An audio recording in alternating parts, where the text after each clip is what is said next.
Hello everyone. In this video I am going to demonstrate how to install a Class III tow hitch manufactured by Curt on a 2019 Kia Sorento. This is my wife's vehicle.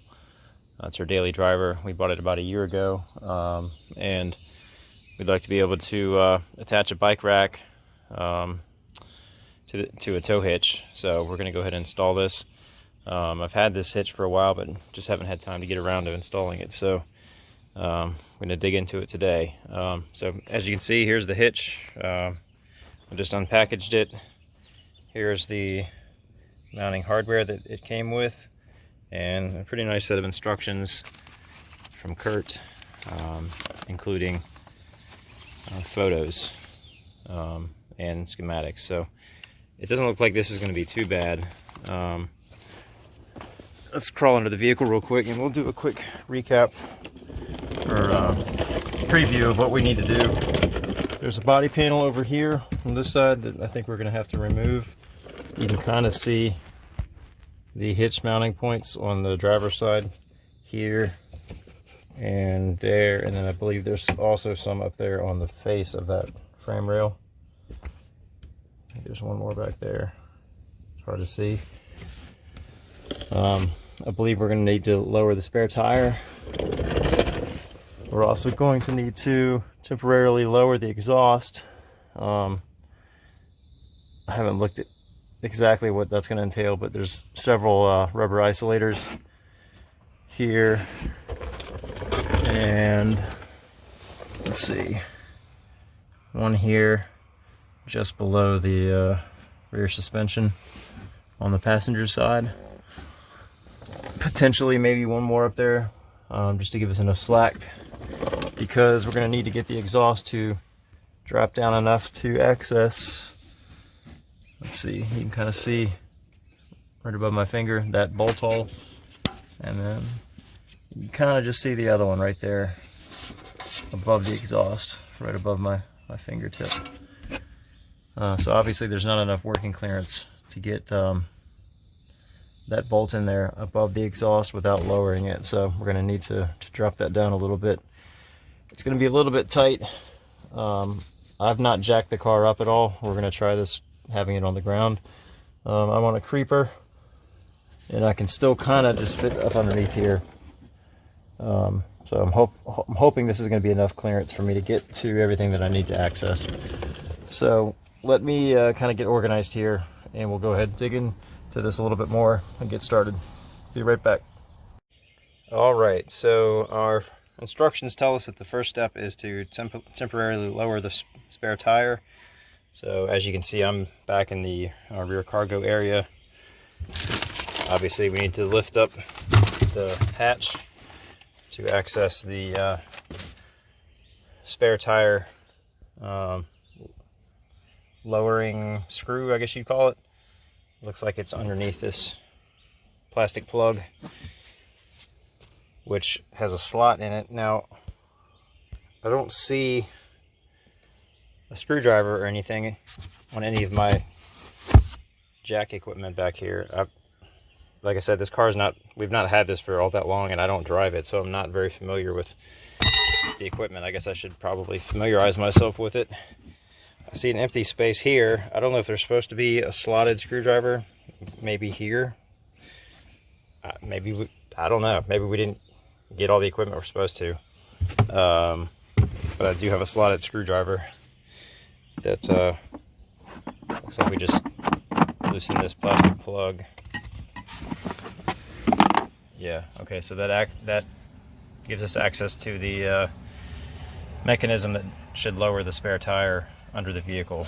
It looks like maybe this fits over the nut, and probably this handle can go there, and we can crank this. Let's see if that's lowering the tire. Indeed it is. Alright, so I'm going to finish spinning that down. Obviously there's just a cable holding the little whatever you want to call it, a washer, I guess, for lack of a better term, in the center of the spare wheel. So we're just going to lower this to the ground and get it out of the way, and then we'll move on to the next step. I'll be right back.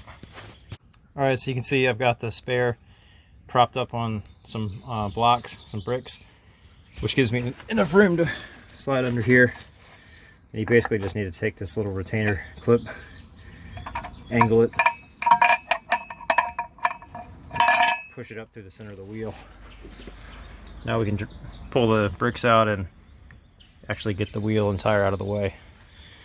So let me get that moved and we'll go to the next step. Alright, so you can see that I've got the spare tire completely out from underneath the vehicle. And we're ready to move on to step 2, which according to the instructions is to temporarily remove the underbody panel on the driver's side. And this says you need to remove 5 screws and 2 nuts. I'm not sure if I'm missing something or if perhaps Kia changed the body style on the 2019 Sorento. I'm really only seeing 2 plastic nuts. One here and one right there. And then 2 plastic clips on the bottom side of this panel here and here. And it looks like I already kind of tested this with my flathead screwdriver, but it looks like I can just slide that underneath these clips. Yeah, and they just, see, they kind of just expand. Let's see if I can get this one on camera. Yeah, there you go. Just drop down like that. So I really think the only other 2 things holding this are those 2 plastic nuts up there. It appears that those are 14 millimeter. And they're plastic, so they're fairly finger tight. You could almost probably unscrew them with your fingers. I'll probably use a socket just to make it a little bit easier. I'm going to remove those and see if this whole plastic panel doesn't come out. I'll be right back.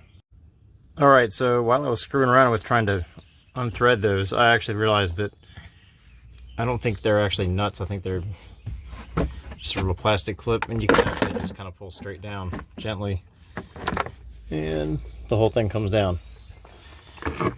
The reason we needed to do that is because I believe we need to install the carriage bolts that came with the kit from this direction through the frame rail. In a second we'll look at the hitch, and it's got some square slotted openings on this side. I'm pretty sure the frame wraps, or the hitch wraps the frame like this. The carriage bolts go through the slotted holes through here. So without removing that plastic panel, you're never going to get those bolts in there. So now we can move on to step 3, which according to our instructions is, I believe, removing this rubber plug. Let's check. Let's see. No, I'm sorry, I skipped a step. Temporarily lower the exhaust. So we've got, this says we have 3 rubber isolators that we've got to pull loose. So let me flip over to the passenger side and we'll work on that next. Alright, so obviously I'm lying underneath the passenger side now at the muffler, and we need to go ahead and lower the exhaust. So there's one rubber isolator right here, just on the rear side of the muffler. Connects to the muffler here and here, and then there's another connection here to just a hanger that's attached to the body up top. And the instructions actually have a handy tip. They say take an open end wrench and you can kind of slip it over the hanger and use it to pry. This is a 15 millimeter that I'm using. It seems to fit pretty well. So just using it to pry like that. I've got it over the end now, so I just need to pull it the rest of the way. I also might try using some soapy water or something to help lubricate the process. So once we get this one off, we got to go up here. There's another rubber hanger here. I'll probably try to remove this lower piece and see what that does for us. And if that doesn't give us enough, it looks like there might be, I can't see from here, but maybe one more either above or at the front end of the muffler. So let me get the first two from at the rear removed, and we'll see what happens. All right, so you can see that I've gotten the rear exhaust isolator disconnected from the mounting stud. I've gotten the next forward one disconnected as well. This one was a little bit tricky. I ended up having to use a little bit of lubricant, and I tried to use the open end wrench to help, but I really, in the end, I just kind of ended up manhandling it. Make sure you got gloves on. There's plenty of knuckle busters under here, but I was able to get that off just with some elbow grease. But you can see the exhaust still hasn't really dropped down. It appears that there's at least one more isolator. The instructions did say there were 3. So there's probably one more just to the front side of the muffler that we're gonna have to remove. So I'm gonna slide around up there and see what's going on. I'll be right back. All right, so I'm repositioned on the passenger side of the vehicle, and I am just sort of below the center of the rear passenger door, looking at the front edge of the muffler. And you can see there's another exhaust mount right here, rubber isolator. So we got to pop that off. And unfortunately, I can't actually really fit under the vehicle here. This one's going to be a little bit more tricky, but towards the driver's side is the one that we're going to want to pop off probably. I don't know if we can get this one off. Maybe we can. I don't know. I'm going to have to set the phone down and fiddle with this one, and hopefully that's going to give us the clearance we need. I've got a couple bricks propped up under the exhaust at the rear of the vehicle that kind of support this so it's not completely sitting on the ground. I don't want to put too much pressure on the downpipes up there. So anyway, let me fiddle around with this, see if I can get this removed. All right, so hopefully you can see I end up getting that isolator pushed forward. I kind of just manhandled it and pushed it towards the front of the vehicle off the end of both of these posts. And what helped was to actually take the open end wrench and slip it inside the opening on the rear of the vehicle and kind of pry like that on both sides. You can kind of get it inside the opening of the rubber damper. Anyway, still didn't drop the exhaust much. I thought it was going to drop more than it did, but we're going to reposition ourselves at the back of the vehicle and see if we got enough clearance now to get those bolts installed on the passenger side. So let me go take a look at that. Okay, so I'm back under the rear of the vehicle. You can see the muffler, and it looks like it's dropped down just enough for us to get the hardware up into the bolt holes. So there and there, hopefully that's in focus.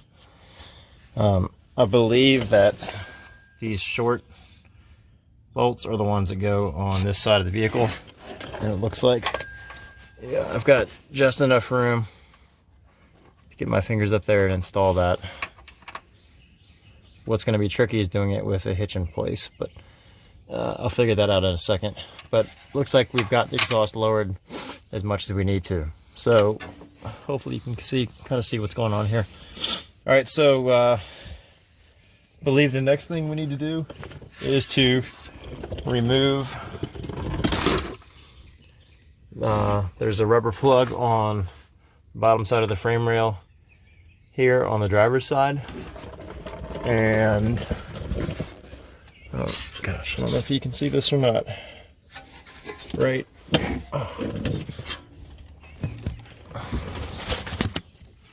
Right there, there's one on the passenger side. It looks like you can just grab that. Yeah, that fell right out. Move back over to the driver's side. Pull that out. We can just set those aside. All right.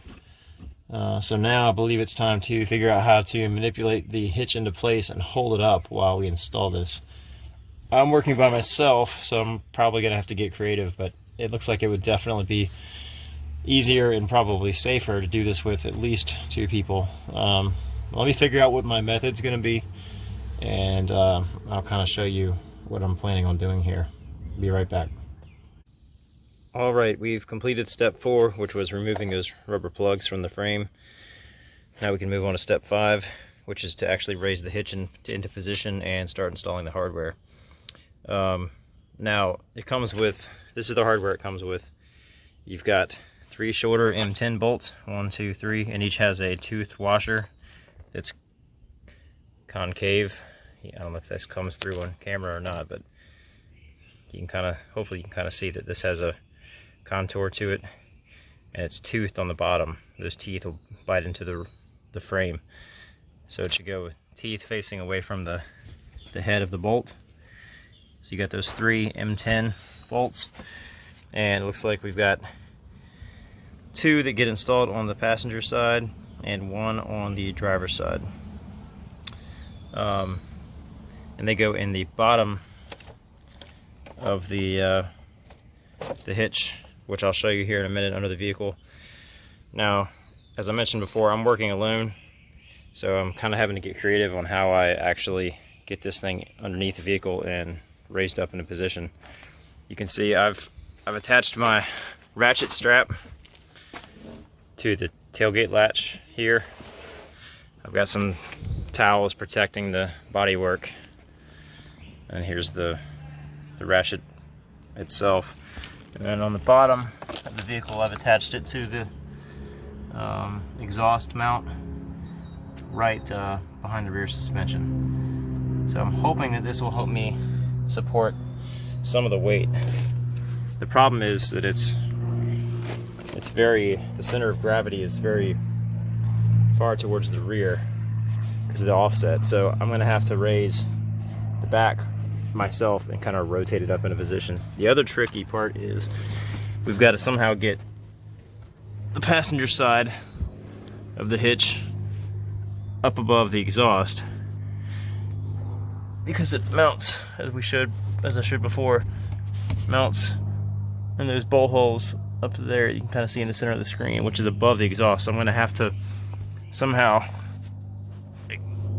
swing it in, around, and above the exhaust. I'm not quite sure how I'm going to do that yet, but I'm going to crawl under there and give it a try. It's such tight quarters that I'd like to be able to set up the camera so you can kind of watch this in real time, but I'm not sure you're going to be able to get a shot. Let me figure out what I'm going to do here, and we'll see if I can figure out a method that works, and I'll explain what I did. All right, as you can see, I'm up under the vehicle. We're looking at the driver's side. What I ended up doing was, my trick worked pretty well. The ratchet strap got the receiver portion elevated. Of course, everything else was tilted down on the ground. So I slid under here with my creeper, and I grabbed this side and lifted it up and got it up above the muffler here. You can see it's dropped below the bolt holes, but it's above the muffler. So once I got that up there, I was able to sort of use my hip and my thigh over here to lift this side up into place and hold it so that I could get this bolt started. So now that is elevated, and I can use one hand to raise this up, and I'm gonna have to reposition because I got to get to those 2 bolt holes on the bottom. I'm probably gonna have to do that from the other side of the muffler, but that works pretty well. It was awkward, but it actually was easier than I thought it was going to be. So if you're by yourself, this may not be a bad method to try. Again, it would be much easier if you had 2, if not maybe 3 people to help you, but in a pinch, sometimes you just got to figure things out. So, all right, let me get out from underneath here and reposition, and I'll get those next 2 bolts installed, and we'll hopefully wrap this up shortly. All right, so I've gotten the first bolt on the passenger side started, and I'll show you in just a minute how I did that. But first I wanted to show that I ended up using my floor jack to raise the passenger side of the hitch, so just by jacking up right here, and that got me pretty close to where I needed to be down here. And I just used my hands to raise it the rest of the way. Let me reposition under here, and I'll show you a little trick that was kind of stumping me for a second. I'll be right back. All right, so obviously I'm lying under the vehicle now, and I don't know if you're gonna be able to see this or not, but there is a plastic stud that I'm tapping on right there that sticks way out. It actually sticks out past where the hitch goes, and the hitch actually has to wrap around behind that plastic stud, and if you're not paying attention, the hitch is going to bump this side of the stud, and I couldn't figure out why I couldn't get the slot in the hitch far enough over to the bolt to align with the hole, and it's because that plastic stud was in the way. I had to kind of push the hitch that way to get around the back side of it, kind of loop it around behind, and there's a piece of the hitch that wraps right here, and it needs to be on the back side of that stud. Once I did that, I had no problem. The bolt hole aligned perfectly. So this is probably blurry, but I hope this makes sense. It's just so cramped here that I really can't get a good shot. But once I did that, then I was able to just kind of push up with one hand and use my other hand to get the first bolt started. And I've threaded it maybe halfway in. I ended up having to use my socket because it got difficult to turn with the weight sitting on it. But, so now I'm down to the last one in the back, and I'm gonna have to reach above the muffler to do that. I'm a little concerned about how I'm gonna torque that, because we do have to torque these to whatever the spec is, and we'll figure that out in a minute. But let me get it at least hand started, and we'll move on from there. All right, you can see I've installed both of the bolts on the driver's side, and there's just enough room above there to put a socket on both of those. The one in the front's not bad. The one in I guess this was closest to the rear of the vehicle. That one's not bad. The one closest towards the front is tricky, but as you can see, there is enough room. There you go. You can see I've got it on there. So I've got both of those pretty tight. We'll come back and torque them in a minute. Now we need to move on to installing the carriage bolts. They go through the face of the frame rail. I think it's probably those 2 holes there. So the instructions say that step 6, we just did step 5, so we're on step 6. Install 2 1/2-inch carriage bolts through hitch and existing holes in driver's side frame rails as shown. Secure carriage bolts with 1/2-inch flange nuts. Once we do that, then we install the 2 7/16 carriage bolts on the passenger side. So you've got 2 different size bolts. The smaller ones are obviously the 7/16, and they've got these flange nuts like that. Same thing with the driver's side. You've got 1/2-inch bolts with flange nuts. So these are 1/2-inch. This is what's going to go in on the driver's side. So let me get positioned, and looks like according to the instructions, the carriage side, or the head of the bolt goes through the hitch first, which makes sense because the squared end is going to go into the slot, the square slot on the hitch, and that's what's going to keep this end from turning so that we can tighten the nut on the other side. So let me figure out how I'm going to get these in, and I'll be right back. Alright, so I went ahead and did the passenger side first since I was already set up over here. You can see I've gotten the bolts through, and I've got the flange nuts started on the back side. This was tricky. There's really no way for me to even film what I did, but hopefully you can see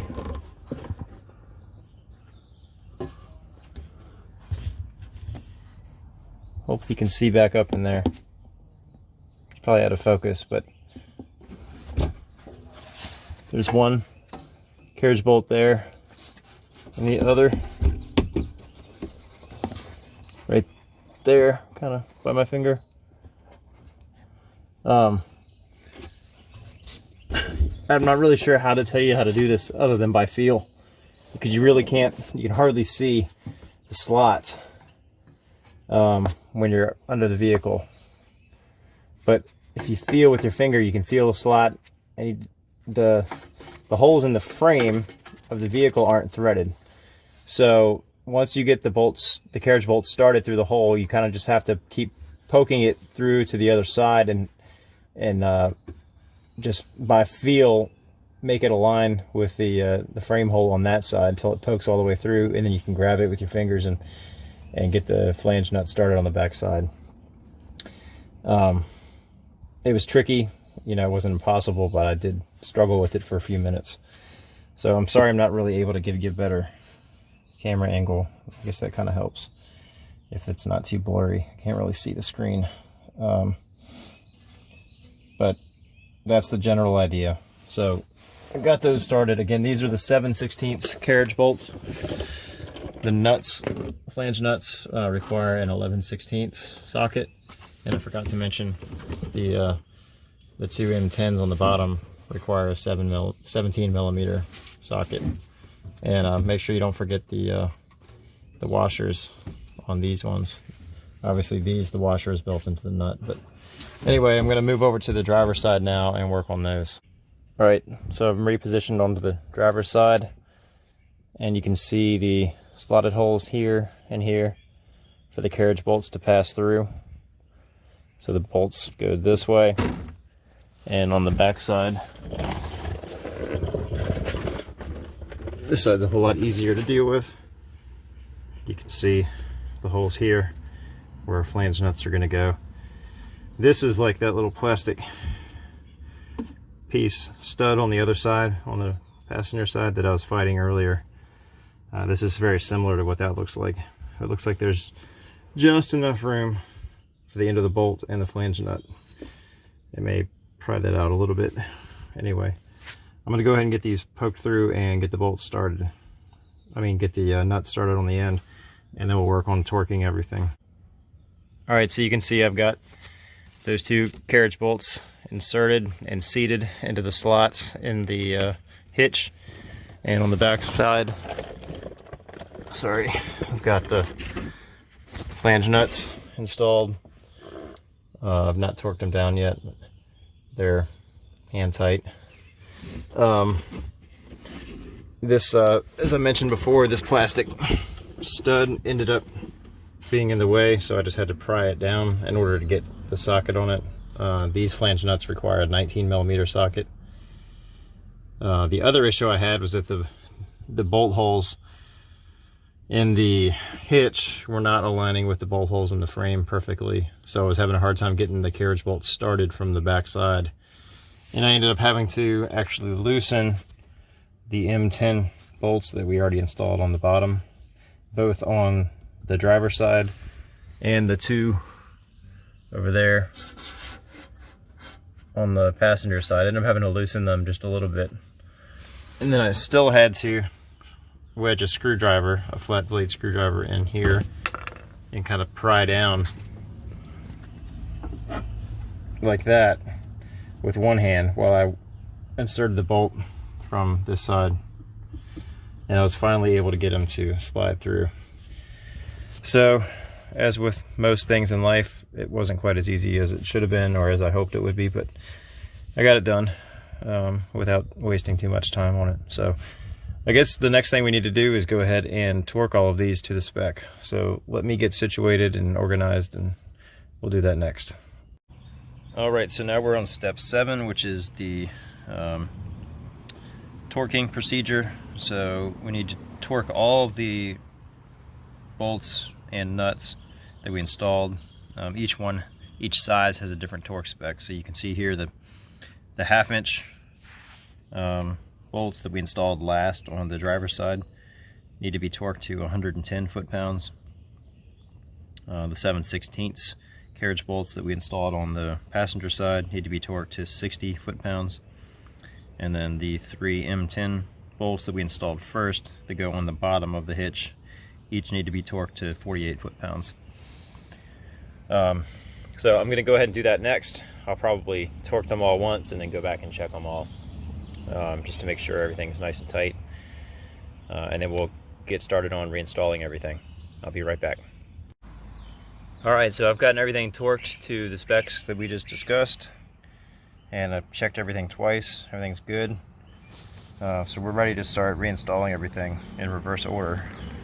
So step 8 would be to raise the exhaust back up and reinstall the hangers and rubber isolators. So I'm going to start at the forward portion of the exhaust and work my way back to the back of the vehicle. So just a refresher, we've got one isolator right here at the front of the exhaust, and then 2 towards the rear suspension. So I'm going to do this one first. I'm just going to put a little bit of lubricant on the isolator, the rubber, and the hangers, so it'll slip over them easily, hopefully, and then work my way back. I'll be right back. So I actually ended up doing the exact opposite of what I just told you I was going to do. I tried to install this isolator in front of the exhaust first, like I said, but the muffler was hanging down too low, and I couldn't, there's not enough room for me to squeeze my whole body out under here and kind of use my chest to push this up, while I use both hands to get the hanger back on. So ended up having to go do the 2 in the rear first, which kind of raised everything close to where it needed to be, and I was able to slip the studs back into the isolator. So the exhaust is all put back together now. The last thing we need to do is put the body panel back on by the rear driver's side tire, and then reinstall the spare, and we're all done. So let me button that up and we'll wrap this up. Alright, so as you recall from earlier, we've got this plastic body panel that goes underneath like this. Let's see if I can get in position here. And you may recall that it just has 2 mounting studs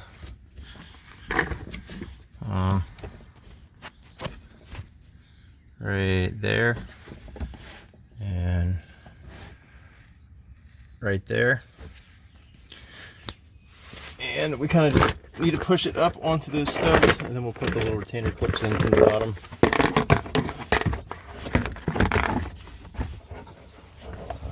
I don't know if you can see this or not, but hopefully we can align the studs with the holes. There's also a wiring harness right here that's kind of in the way.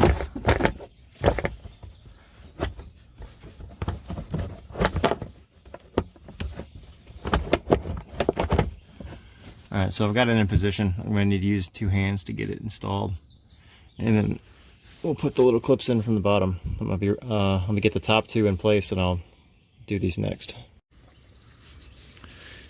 Okay, real quickly, I just wanted to also point out that there's a tab right here that needs to tuck underneath the plastic bumper, or above it, whatever you want to call it.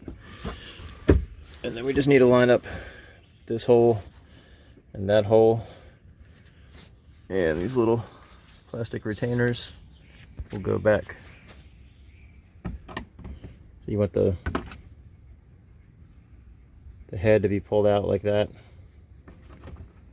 You can see how they work. You push the head in, it expands these little prongs. So you want the head pulled out, push it up in the hole like that, and then depress it. Same thing with this one. Make sure the head's pulled out, push it up in the hole, and depress it till it clicks.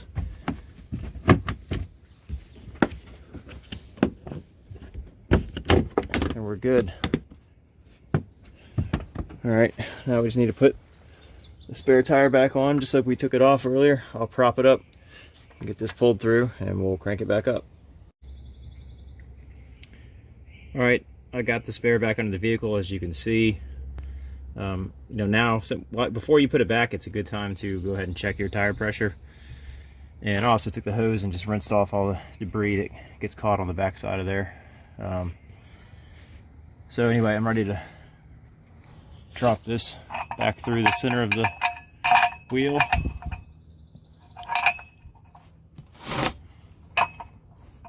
And once you feel it go all the way through, there you go.